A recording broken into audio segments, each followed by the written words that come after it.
ধাননদী এই খাল, মগবাড়ি বরিশাল। গ্রামগঞ্জে ঘোরার মজাই আলাদা। তাই ঘুরতে ঘুরতে চলে আসলাম নদীর কাছের ছোট্ট একটি লঞ্চ ঘাটে।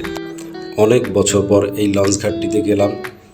অনেক স্মৃতি বিজড়িত এই জায়গাটি আমার জন্য, কারণ ছোটবেলায় নানা বাড়ি আসা যাওয়ার একমাত্র মাধ্যম ছিল এই ঘাটটি। এখন অবশ্য এই ঘাট থেকে আসা যাওয়া করা হয় না, এখন সরাসরি গাড়িতেই চলে যাওয়া যায়। দূরে নদী দেখা যাচ্ছে, লঞ্চ ঘাটটিও দেখতে পাচ্ছেন। দোকানে পুরি, সিঙ্গাড়া আর চমৎকার একটি খাবার, যেটা ছোটোবেলায় অনেক বেশি পরিমাণে খাইতাম, যার নাম আমাদের এলাকায় খেজুর বলে।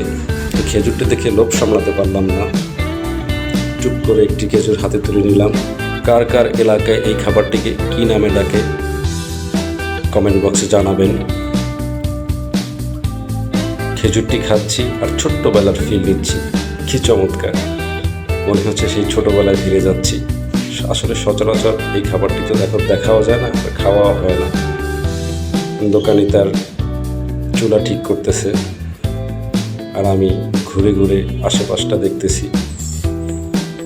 নদীর বাতাস খেতে খেতে সিঙ্গাড়া, পুরি আর খেজুর খাওয়ার মজাই আলাদা। কি চমৎকার দৃশ্য, আসলে প্রাণটা জুড়িয়ে গেল।